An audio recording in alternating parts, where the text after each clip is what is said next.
Conchín Fernández, muy buenas noches. Hola, buenas noches, Roberto.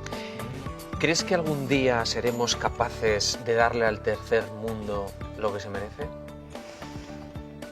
Bueno, lo que se merece te refieres en sanidad, educación, infraestructuras, etcétera. En todo, en la atención que se merece. Porque parece que solamente ponemos el foco en la pobreza y en el sur del mundo, con las guerras, con los conflictos, con el ébola, pero el resto, nada de nada.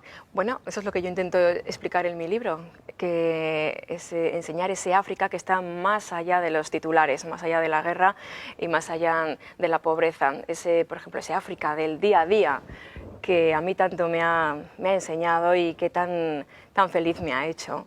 Porque ese África del día a día es el África de personas extraordinarias, es el África de gente que lucha con nada, porque en África la gran mayoría de las personas se levantan por la mañana pensando en ganar €1 o $1 para poder alimentar a su familia, y así un día tras otro. ¿Cómo cambia, no, la escala? La escala de valores cambia completamente, porque cuando uno ve la muerte tan de cerca, cuando ve que la esperanza de vida son 45 años, lo superfluo, el qué dirán, lo que piensen los otros, pues se queda de lado y realmente se queda lo importante. ¿Crees que todos en algún momento de la vida deberíamos visitar el tercer mundo? Yo creo que sí, absolutamente, absolutamente, porque vuelves no solo con otra mentalidad mucho más abierta, sino también aprendiendo, o al menos a mí lo que me ocurrió fue que llegué a España aprendiendo lo que era la vida. La vida aquí está muy bien, pero es muy fácil. Aquí no tienes que luchar por tener agua, por tener luz, por medicinas, por cosas tan sencillas como esas. Allí en el tercer mundo eres tú, y tú con esa desnudez, con esas dificultades con las que tienes que luchar. Y creo que eso hace que te conozcas mucho mejor, lo cual es muy importante para la vida.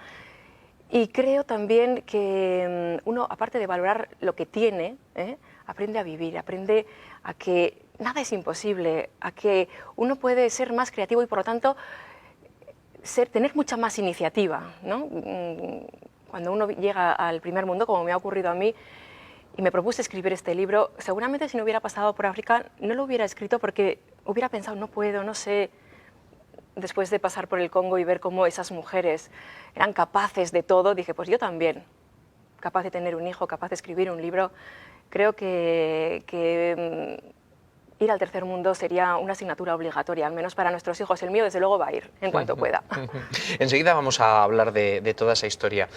Decimos que todos deberíamos alguna vez conocer, al menos una vez en la vida, pisar el tercer mundo, pisar África, pero hay mucha gente que no va a poder, porque aquí ni siquiera, aun teniendo agua y acceso a medicinas, hay muchas dificultades también para muchas familias españolas. Pero sí, ¿crees que por lo menos debería estudiarse en los colegios, debería tener una presencia más importante en nuestras vidas, ¿o no? Sobre todo las enseñanzas que uno trae de África, ¿no? Yo creo que estudiar, bueno, pues el tercer mundo es una cosa muy importante, las causas de la pobreza, el por qué, ¿no? Pues bueno, pues en el caso del Congo, que es el caso que yo conozco más, pues todo tiene pues una historia muy importante, pero además la mentalidad congoleña que, bueno, pues hay que decir que en algunos momentos dificulta el progreso, ¿no?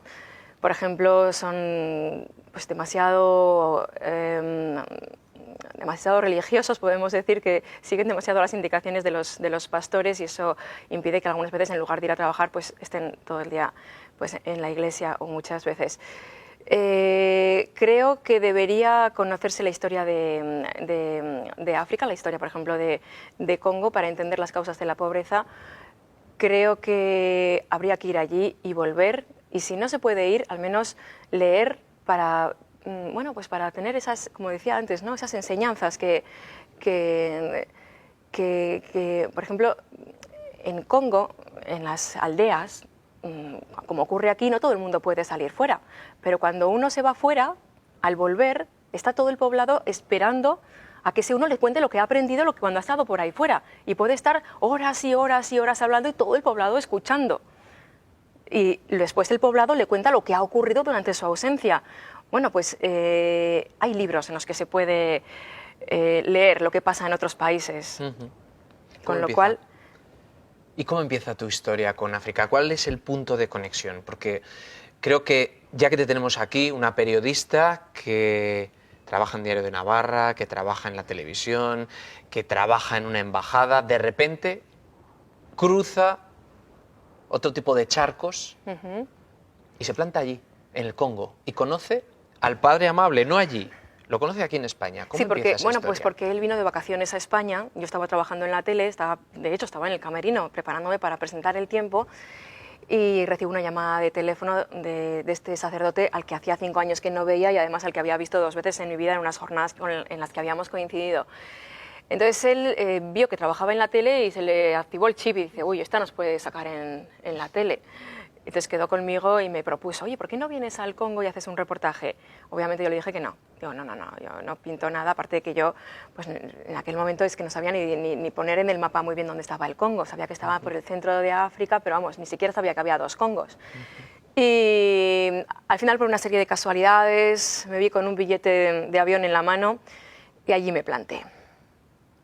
Dices, ¿qué ocurrió? ¿Qué ocurrió? Bueno, pues que descubrí una realidad, la realidad africana, que, claro, yo estaba acostumbrada a vivir del foco y a salir en la tele y a alimentarme de esos focos porque, bueno, eso te alimenta también un poco el ego, ¿no? Y cuando llegas allí y ves esas personas que dejan sus vidas, que podrían estar siendo ejecutivos de cualquier empresa o de cualquier internacional aquí en España, y dejan sus vidas para estar allí trabajando con los más pobres, dándole todo lo que saben, en lugar de a su propio beneficio, por el provecho de otros, ¿no? Pero ¿cómo das ese paso? Porque Bueno, cualquiera que se asoma a la página web del Ministerio de Exteriores te recomienda no ir a muchos sitios y este es uno de ellos. Te coges tu mes de vacaciones y te vas allí. Cojo mis vacaciones y todos los días que tenía acumulados y me voy, bueno, pues porque yo pensaba que este cura me convenció y también, oye, también pensé, digo, a lo mejor puedo progresar también profesionalmente hablando, o sea, también hubo una parte egoísta y dije, bueno, este cura no hace más que darme la lata y al final ya te digo que bueno, lo explico bien en el libro, por una casualidad, el azar me abrió una puerta y entré. Dije que sí, de todas maneras dije, bueno, que sea lo que Dios quiera. Dije que sea lo que Dios quiera, seguro que todo sale bien. Y realmente esa decisión en aquel momento fue la mejor decisión que he tomado en mi vida. A veces uno no sabe por qué toma decisiones, quizá fue ese mi caso, pero te aseguro que ahora visto con perspectiva cobran todo su sentido. ¿Viste tu vida peligrar? Porque hay un capítulo en tu llegada en la que tienes conocimiento de que hay que remontar el río Congo, puedes tardar hasta 2 días en llegar a la aldea donde vive el Padre Amable, pero a través de unos contactos intentáis conseguir una canoa a motor, a través de un ministro, pero las cosas ahí se complican. ¿Qué pasó? Bueno, es que África está llena de peligros. Uno sale de casa y no sabe qué le va a pasar. Pues tú vas por el río Congo como me ha ocurrido a mí, que he navegado mucho por el río Congo, y se te acaba la gasolina o se te enredan unos jacintos en las élites, te quedas ahí tirado. Y claro, estás en medio de la nada. Y dices, bueno, ¿y a quién llamo? Que aquí no funciona el teléfono. Y entonces, por eso decía antes que son en esos momentos en los que a uno te aseguro que se le desarrolla la imaginación de una forma increíble. Y uno dice, bueno, en esos momentos de tanto peligro es cuando uno actúa de una forma o de otra, o es cobarde o es generoso, y ahí se ve quién es quién y quién eres tú en realidad. ¿Pero vas grabándolo todo? Yo estuve grabándolo todo, la primera vez que llegué ahí estuve grabando todo, efectivamente pasé muchos momentos de peligro. ¿Qué pasó en ese momento en el que no conseguís lo que queréis y hay un tramo en el que hay que montarse en autobús? Bueno, ese es el primer tramo, uno va el Congo, para llegar a Lukolela primero puedes ir en autobús, hay un tramo asfaltado, con lo cual puedes ir en autobús y después ya tienes que coger una canoa y navegar primero por el río Lima y después por el río Congo hasta llegar a Lukolela. En nuestro caso, en mi caso, pues gracias a Dios la primera vez pues me ayudó el ministro que nos dejó su lancha motora, pero después no, después ya tienes que buscarte la vida, en este caso porque se quemó la canoa del ministro, con lo cual pues he navegado muchas veces, como ves ahí en las imágenes, en las piraguas tradicionales con los congoleños.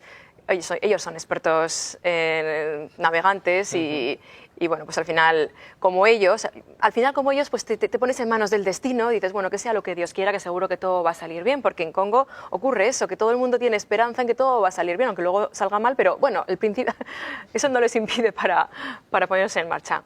Y vas grabando en un momento dado en un autobús y alguien se fija. ¿Qué pasó? Alguien se fija, quiero que me cuentes tú esa anécdota en la que paran el autobús unos militares, eso al principio, guerrilleros. Eso es, bueno, pues en mi primer viaje al Congo efectivamente iba con el autobús y nos pararon unos militares, entonces ibas con el Padre Amable. Iba yo con el Padre Amable en el autobús y claro, me pareció tan pintoresco que no se me ocurre otra cosa que grabarles. Para mi asombro, pues, en fin, paran el autobús, empiezan a apuntarme con el Kalashnikov, tú nos has grabado, eso está condenado. Y yo, Dios mío, ¿qué he hecho? Veía que en el autobús ahí nadie se movía y me sacan del autobús a patadas. Yo pensaba que iban a pegar un tiro. Digo, aquí se acaba mi aventura en el Congo y de todo.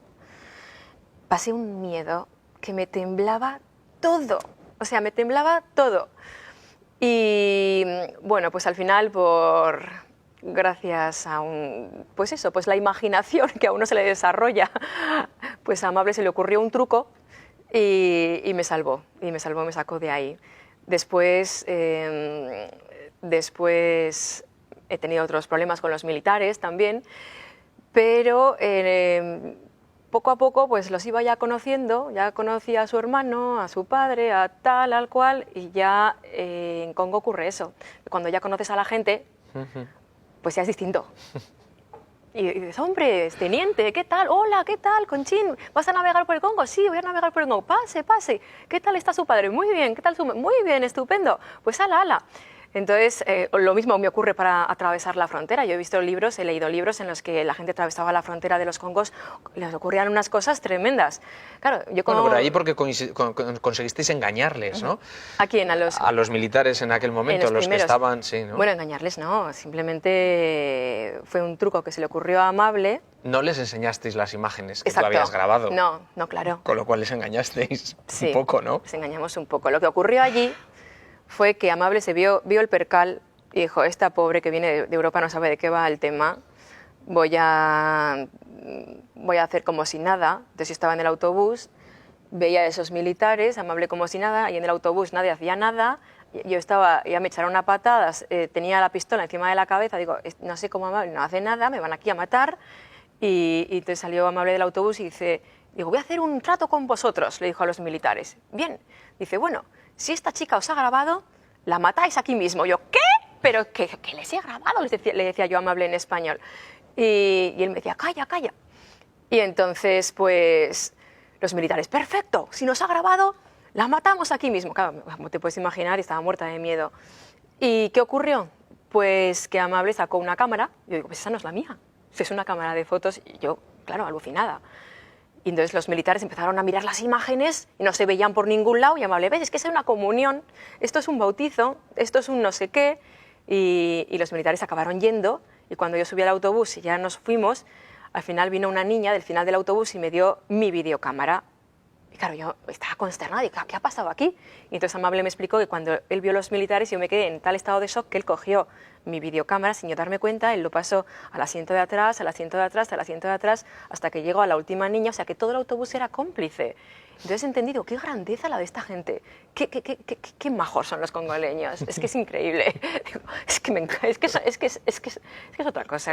Pero también tuviste la oportunidad de grabar otras cosas, caras, además, que supongo que tienes grabadas a fuego en el corazón y que vamos a ver ahora. Claro que sí.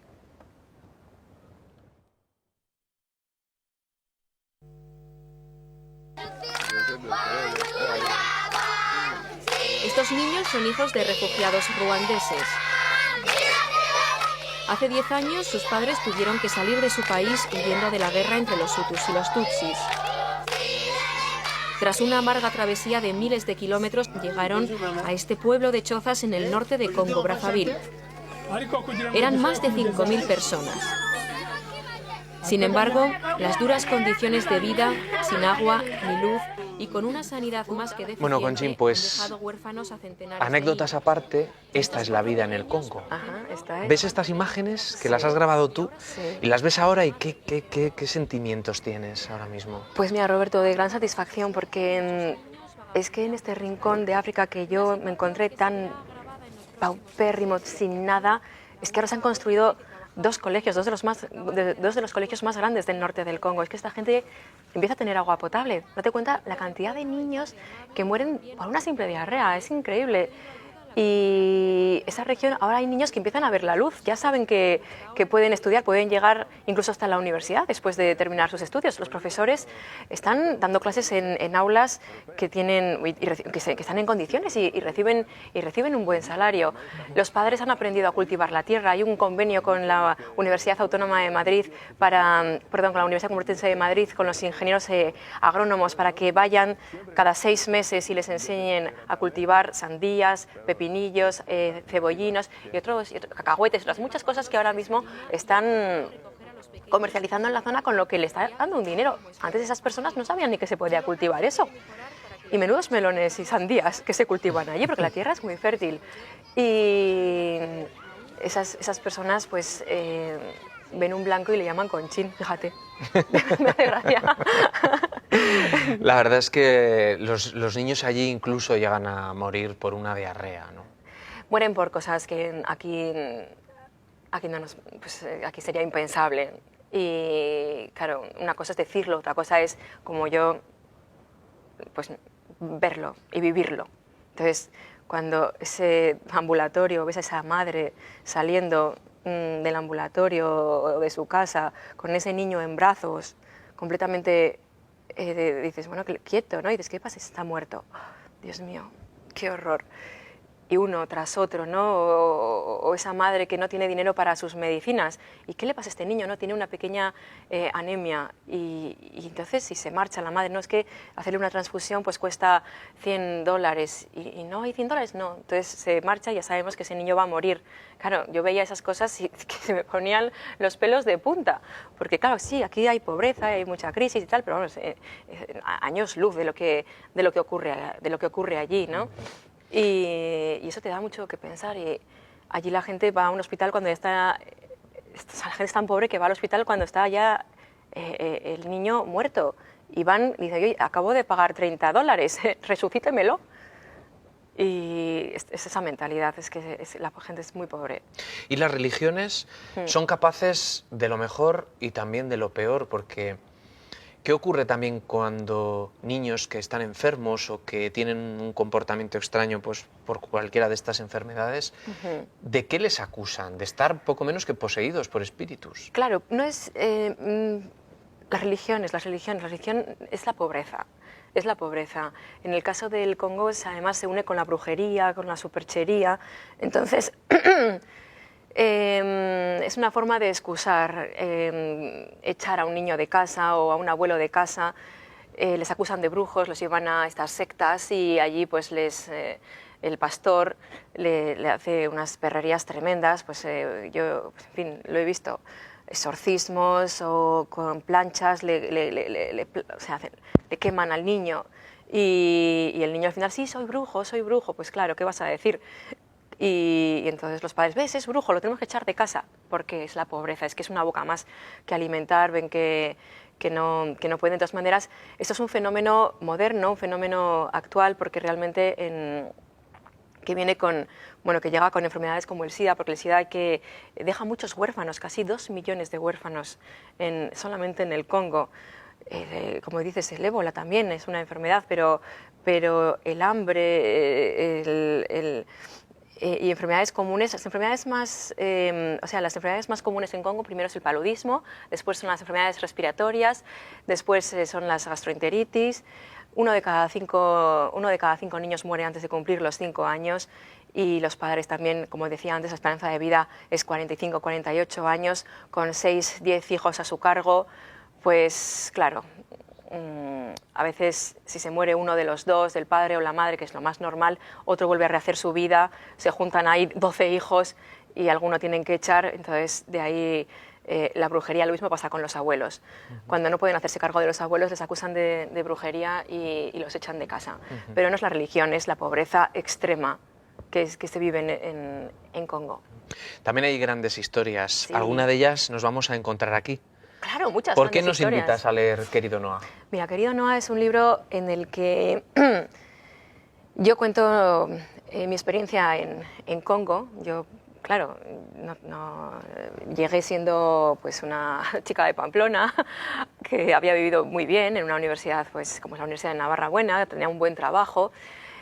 Y cuando llego a Congo y me encuentro todo eso, pues se me desbarata mi mundo, ¿no? Y digo, esta realidad es que no conozco y que me deja en estado de shock, ¿no? Como lo que más me ha sorprendido, lo que más me ha llamado la atención de Congo son esas personas que en esas dificultades extremas como las que acabo de contar, bueno, pues salen adelante y son capaces de cosas increíbles, ¿no? Pues el propio padre de mi hijo es un congoleño, un filósofo congoleño que podría estar aquí viviendo perfectamente en Europa o en Estados Unidos. De hecho, él es doctor en filosofía, profesor de francés, catedrático de francés. Él es, además, bueno, trabaja en el Banco Mundial, puede perfectamente trabajar en Washington si quisiera, y sin embargo, allí está, luchando para que todos los niños del Congo vayan al colegio. Hay 7 millones de niños que están fuera del colegio y, bueno, él lidera, ¿no?, el equipo para que vayan, y de hecho, bueno, UNICEF ya le ha reconocido su labor. Hay 3 millones de niños que ya van al colegio. El gobierno del Congo ha duplicado el presupuesto en educación, ha pasado de un 8 a un 16%, y personas como Valer me he encontrado a muchas en mi camino. El doctor Kilangalanga, por ejemplo, personas como Yembe, un hombre tetrapléjico que, sin embargo, a pesar de vivir sobre una camilla, pues ha tenido 8 hijos. Y es que para un congoleño no hay nada imposible. Es una de las enseñanzas y eso no hay que perderlo nunca de vista. Y no solamente eso, además, a pesar del sufrimiento tremendo que tienen esas personas, los congoleños optan por ser alegres, ¿no? Ellos son alegres y eso es una opción de vida. Eso tampoco hay que perderlo de vista. También tenemos que hacerlo como parte de nuestra vida. Es otra de las enseñanzas que me he traído de África. Y además he visto que los muros que se levantan en nuestra vida o cuando la vida te da un ladrillazo en la cabeza, eso no es para que te detengas, es para que demuestres al mundo de lo que eres capaz de hacer. Es otra de las enseñanzas que he comprendido, ¿no? Que hay que seguir adelante, luchar por lo que uno quiere y bueno, pues lo que decía al comienzo, que el qué dirán, el no voy a hacer esto porque me da miedo, los miedos, los qué diranes, cuando uno ve la muerte de cerca, quedan a un segundo plano y uno se centra en lo que es importante en la vida. Por eso yo he escrito este libro para darle unas pautas a mi hijo, ¿no? Porque este libro va dirigido a mi hijo. Querido Noah, es mi niño, es mi hijo. Quiero que aprenda a vivir, que aprenda cómo es la vida, que aprenda lo que es la vida y darle esas pautas que a mí, esas personas que yo he conocido, me han enseñado a ser humilde. Porque si tú vas a África siendo prepotente, uno cuando llega a África, siendo blanco, enseguida te ponen en un escalafón superior, con lo cual te pierdes muchas cosas. Hay que ser humilde, sencillo, porque la humildad y sobre todo el agradecimiento, el agradecimiento es un arma muy poderosa y muy fácil y muy sencilla. Pues eso, muchas enseñanzas, pero aparte, Querido Noah es una historia de amor preciosa, la historia que tengo con el padre de mi hijo. No solamente eso, es un libro de aventuras, es un libro que te adentra en este mundo tan distinto al nuestro y que, lo que decías, pues hay gente que vive, que no hace falta que vayamos allí. A través de libros como el mío, por ejemplo, pues vas a comprender muy bien esas otras realidades y esos otros países. Conchín Fernández, ¿has vuelto para quedarte? Bueno, eso nunca se sabe. ¿O volverás? Bueno, al Congo, por supuesto. Claro. Aunque sea de visita. Hombre, ahí tengo mi casa y por supuesto que volveré, claro. Tenemos en marcha 3 From Africa, que es una iniciativa que tenemos con las mujeres congoleñas, y Bisocia va a ir ahora mismo, del 1 al 15 de abril, estará allí en Congo y traerá pues los vestidos que nos van a hacer las mujeres congoleñas y que se podrán adquirir en nuestra página web, que estamos haciéndola. Pues te seguiremos la pista. Gracias, Roberto. Muchas gracias, Conchín. Gracias. Un placer. Igualmente.